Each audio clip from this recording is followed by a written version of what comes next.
Dawn settles over the city like a thin veil, soft but reluctant, as if the new day isn't entirely sure it wants to arrive. The sky is still pale enough that the streetlights remain lit, their amber glow flickering against the windows of the narrow brick buildings. Mira stands on her apartment balcony with her elbows resting on the cold metal rail, watching the quiet street below. Her breath fogs in the chilled air, dissolving quickly, the way thoughts do when she forces herself not to hold onto them too tightly. She has been awake since before the alarm, unable to sleep through the restless thrum that has followed her for weeks. Something in her life feels misaligned, though she has tried, repeatedly, to pretend otherwise. Behind her, the sliding door opens with a small groan. Daniel steps outside, his hair still tousled from sleep, wearing a sweater that hangs too loosely around his frame. He squints into the dim morning. "You're up early again," he murmurs, gently rubbing warmth into his arms. His voice carries the weary patience of someone who has run out of questions but still tries to ask them anyway. Mira forces a small smile. Couldn't stay asleep. She doesn't add why. She rarely does anymore. The space between them, once easy and breathable, now feels loaded with everything unsaid. Daniel accepts her answer the way he has learned to accept most things from her recently, quietly, with a nod that acknowledges both her distance and his inability to close it. He leans beside her, gazing down at the street where an older man unlocks his small convenience store, tugging twice on the metal shutter before rolling it upward. The simplicity of the action grounds them both for a moment. Ordinary life continuing, steady and dull, as if nothing in the world is about to change. Mira crosses her arms, feeling the cold settle deeper into her. "Do you ever feel like something big is coming?" she asks, her voice too soft, as though the question might fracture if spoken too fully. Daniel studies her. "Coming like what?" "I don't know," she whispers. "Something we can't name yet." He lets out a breath, shaped partly by frustration, partly by fear. "You've been saying things like that a lot lately." "I know. And I don't know how to help you, if you won't tell me what you're actually afraid of." She flinches, not because he sounds harsh, but because he doesn't. Daniel never sounds harsh, not even when he should. His kindness has always been an anchor, but lately it has begun to feel like a mirror she doesn't want to look into. She turns her gaze back to the street. "I'm not sure I know," she says truthfully. Before he can respond, a faint rumble trembles through the air, so soft it could be mistaken for the low growl of an engine several blocks away. Mira straightens slightly, her fingers tightening on the railing. Daniel glances sideways at her, sensing the shift in her body before he registers the sound itself. A moment later, the noise grows into something clearer. A wail. Rising. Falling. Mechanical.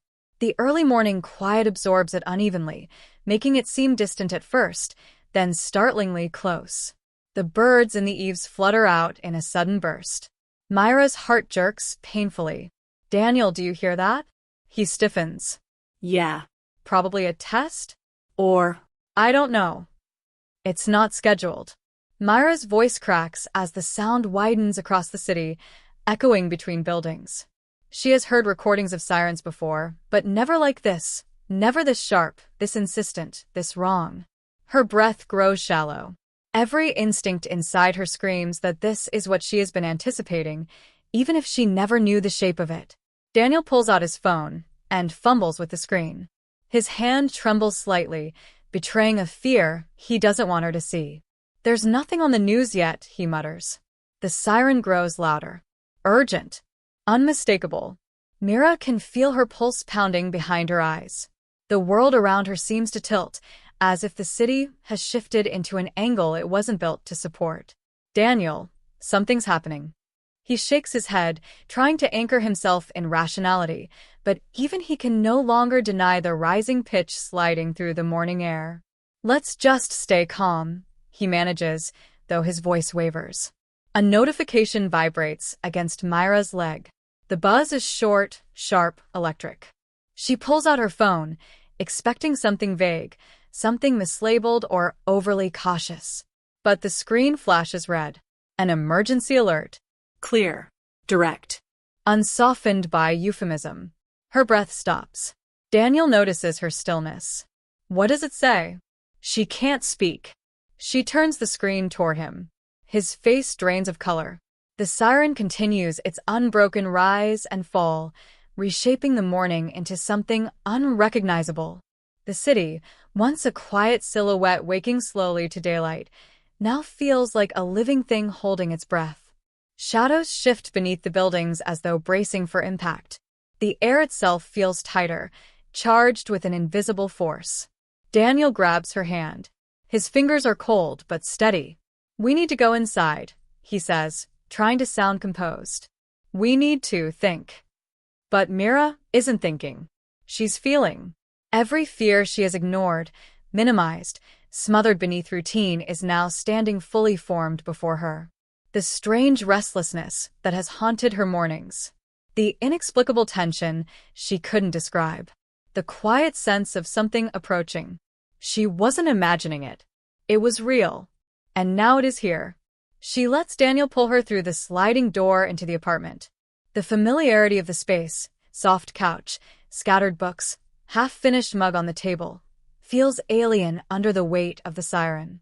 The world outside shifts again, as if sliding further away with every passing second. Daniel locks the door out of reflex, even though it means nothing. He's breathing hard now, no longer hiding the fear shaping his movements. We need to figure out what to do, he says, voice trembling. We need to. His phone buzzes. Another alert. He looks down. His face tightens. Mira forces herself to breathe, though each inhale feels like lifting a boulder inside her chest. She steps closer, standing beside him, staring at the unread message glowing between them. Neither of them opens it. Not yet. For one suspended moment, the silence inside the apartment feels heavier than the siren outside. Mira feels the world narrowing into a single fragile point, the choice to look or not to look, to know or not to know, to face or to delay. Then the screen lights up with a single line that changes everything. And before Daniel can speak, Mira whispers the only words left inside her. So, it's really happening. The apartment feels smaller than it ever has, as though the siren pressing through the windows is reshaping the walls, narrowing the air. Daniel's hand is still wrapped around his phone, knuckles pale, breath unsteady. Mira watches him in the muted morning light, noticing the faint tremor moving through his fingertips. It mirrors her own pulse, rapid and uneven, tapping against the inside of her ribs. Fear has a way of making strangers of the people we know best, and she finds herself studying him as if he is someone she met only minutes ago. He clears his throat. We should read it, he murmurs, but the hesitation in his eyes betrays him. Neither of them wants to peel back the thin barrier of ignorance, still shielding them from the truth. The moment they look, the moment they accept what the alert says, they will no longer be two people on a quiet morning balcony. They will be two people standing in the shadow of something irreversible. Mira nods, though her stomach tightens so sharply she almost wavers. Okay, she says, her voice nearly soundless. She braces herself as Daniel unlocks the screen. The glow casts a faint, sickly light across his face. He reads. She watches him read. The siren outside continues its steady rise and fall, its rhythm weaving into the silence inside their home until the two become indistinguishable. And then Daniel finally exhales. It's not a drill. The words land between them with the weight of a falling beam, a structural crack that divides the moment cleanly in two. Mira closes her eyes, but the darkness behind her lids offers no comfort. What else? She asks, swallowing hard. Daniel swipes again, throat working. Shelter immediately. Stay indoors. Await further instruction. His voice falters. Possible inbound threat. The phrase feels unreal, as if pulled from a documentary about distant wars or theoretical scenarios. But this isn't distant. This isn't theoretical. This is here, now, inside their living room with the half-open curtain and the plant needing water, and the mug on the table that no one will finish. Mira runs her fingers through her hair, pacing slowly. The floor feels cold beneath her feet. We need a plan, she whispers, though the word plan feels flimsy, inadequate, like trying to patch a sinking boat with paper. We've talked about emergencies before. We've prepared a little. Not for this, Daniel says softly. She knows he's right. Still, something inside her tightens with a stubborn, fracturing determination. We can't freeze. Not now. He watches her as she moves toward the hallway closet, where a small emergency kit has sat untouched for months. She opens the door. The flashlight, the water bottles, the sealed packets of food. It's not much, certainly not enough for a crisis of this magnitude, but the sight of them steadies her, even if only slightly. Help me, she says. Daniel joins her, his movements slow at first, then sharper as the adrenaline begins to sweep through him. He gathers the items with hands that are still unsteady, but driven by necessity. The siren continues its relentless warning outside, stretching across the city like a taut string ready to snap. Mira checks her phone. App alerts, messages from friends, social feeds flickering with panic. All of it blurs into a single impression. Something is closing in, tightening from all directions. The city's digital heartbeat is accelerating, chaotic, frightened. We need to get to the interior room, she says. The bathroom has no windows. It's the safest place in here. Daniel nods. We should fill the tub, in case water gets cut. As he moves toward the bathroom, Mira pauses in the hallway, letting the moment press into her. She thinks of how ordinary the day was supposed to be. Work. Coffee. A quiet evening. Instead, the world has shifted under her feet, revealing a fault line she sensed but couldn't name. In the bathroom, the water roars into the tub, echoing off the tile. Daniel watches it rise, jaw tight, expression pinched in that way he has whenever he tries to stay rational. Do you think it's real? He asks suddenly, his voice echoing against the ceramic walls. Alerts like that aren't sent for accidents, she says.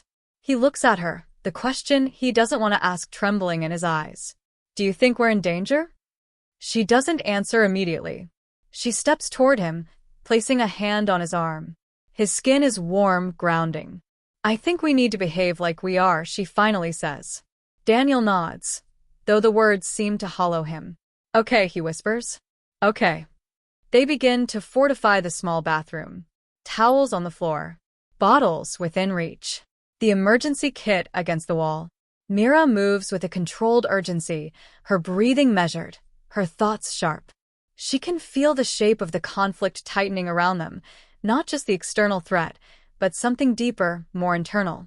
The fragile tension that has lived between her and Daniel for months is now exposed beneath a harsher light. Are you angry with me? Daniel asks quietly as he hands her a flashlight. She looks at him, startled. Why would I be angry with you now? His eyes shift to the floor. Because I should have insisted we prepare more. I should have listened when you said you felt something coming.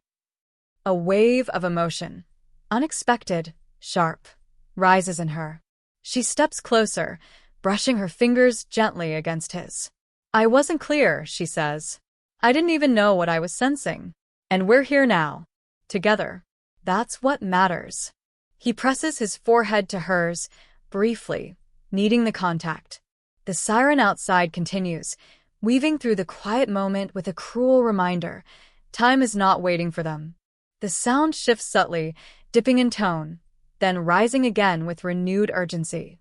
Something about it feels different now, closer, more suffocating. Mira feels her chest tighten as she steps back toward the doorway, listening. A distant boom echoes faintly through the air. Not loud, not sharp, just enough to turn her blood cold. Daniel's eyes snap to hers. What was that? Mira doesn't answer. She's listening too closely to speak. Outside, the city seems to pause, cars slowing, voices fading, the morning suspended in a fragile balance. Another distant thud. Still muted, but unmistakable. Daniel reaches for the bathroom door. Mira. She grabs his wrist, stopping him. Don't, she whispers. Because in the space between those distant echoes and the sirens still slicing through the air, she realizes something terrifyingly simple. The alerts weren't warnings. They were late, and as the apartment trembles ever so slightly beneath her feet, Mira knows the next sound will change everything. The silence that followed the explosion felt unnatural, as if the world were holding its breath, waiting to see who would move first. Mira remained crouched behind the collapsed shelving unit, the tang of dust sharp in her throat, her pulse hammering with an urgency that made her vision quiver. She forced herself to breathe evenly, remembering the discipline drilled into her years ago, though she had promised herself she would never need those habits again. Across the dim corridor, faint emergency lights sputtered to life, painting the jagged debris in a trembling red glow. Somewhere beneath the rubble, a low moan rose, soft and unmistakably human, tugging Mira out of her frozen shock. She pushed aside a broken panel and crawled toward the sound, each movement deliberate, as though the wrong motion might shatter the fragile stillness around her. She found Rafi half buried under a beam, his face streaked with soot, his eyes glassy but conscious. "You're alive," she whispered, more to convince herself than him. His answering expression was pained but grateful, a subtle reaffirmation of the quiet bond that had formed between them during months of working side by side. She braced her shoulder against the beam and pushed until her muscles trembled, finally freeing him enough for him to drag himself out. He winced, clutching his ribs, but gestured weakly for her not to fuss. Even now, he tried to project steadiness, though Mira saw the fear sitting heavily behind his bravado. She felt it too, an invisible pressure, like the air had thickened with consequences neither of them fully understood yet. They staggered through the maze of wreckage, guided only by the flickering lights and the faint hum of the failing power grid. The hallway felt different now, unfamiliar despite years of routine. Each broken panel and overturned cart hinted at something calculated, something more than a random malfunction. The blast had originated near the restricted wing, an area Mira had never been allowed to access, despite her clearance. Rafi noticed the way her gaze kept drifting toward the sealed door ahead. "Don't," he murmured. "Not yet." His caution wasn't unfounded. Alarms still pulsed in the distance, the building announcing its distress like a wounded creature. But curiosity had always lived in Mira like a quiet flame, and right now it burned with dangerous intensity.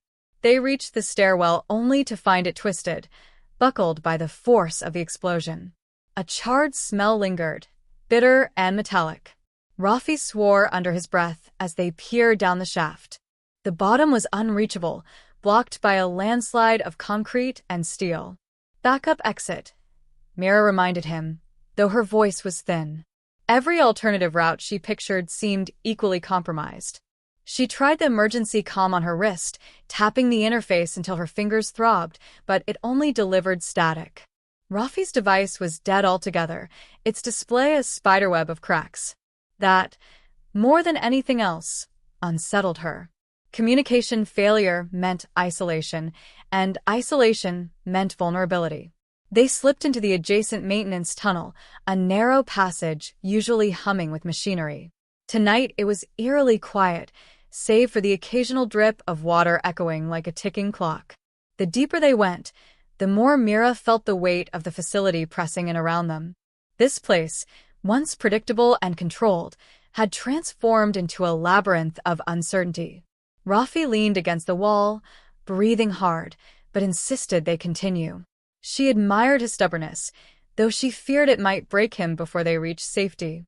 Halfway through the tunnel, they encountered a door Mira had never seen before, reinforced, unmarked, and slightly ajar.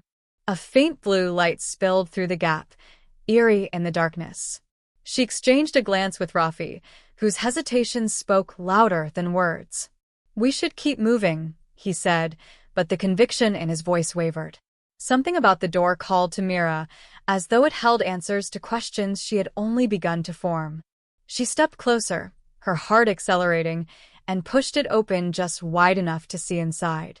The room was pristine, untouched by the chaos outside. Screens lined the walls, each displaying cryptic data streams that shifted too quickly to decipher. At the center stood a sleek cylindrical chamber, its surface pulsing with soft white light. The air hummed with energy, almost musical in tone. Rafi stumbled in after her, his breath catching in disbelief. "This isn't part of the facility," he said quietly. At least, not the part they told us about. Mira felt an almost gravitational pull toward the chamber, sensing significance she couldn't articulate yet. Her mind buzzed with fragmented memories, conversations overheard, documents glimpsed then quickly hidden, odd inconsistencies she had dismissed. All of them converged here, in this impossible room. A console near the chamber flickered, displaying a single notification: containment breach detected, protocol override initiated. Mira tapped the screen, and a holographic diagram appeared, showing a network of red lines branching through the facility like spreading cracks. At the center of the diagram was the chamber itself, marked with a symbol she didn't recognize. Rafi leaned closer, confusion etched across his face. "Why would this be sealed off?" he asked. "What were they keeping here?"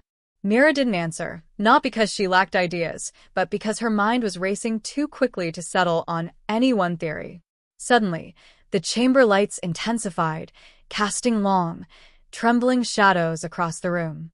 The floor vibrated beneath their feet, subtle yet undeniable. Rafi grabbed her arm. "We need to go. Now." But Mira hesitated, drawn to the chamber with a mixture of dread and fascination. She approached it slowly, feeling the rising warmth radiating from its surface. A seam along the side began to glow, and a thin crack of light appeared, widening with a mechanical sigh. The vibration deepened, resonating in her bones. She took an involuntary step back, her breath catching. Then the chamber opened. Inside stood something, or someone, motionless, silhouetted by blinding white light. Mira shielded her eyes, her heartbeat skyrocketing into painful territory. Rafi swore, stumbling backward. The figure shifted, a gentle but deliberate motion, as though waking from a long sleep. Mira couldn't discern details, only the impression of presence, powerful, unsettling, undeniably human, yet somehow more.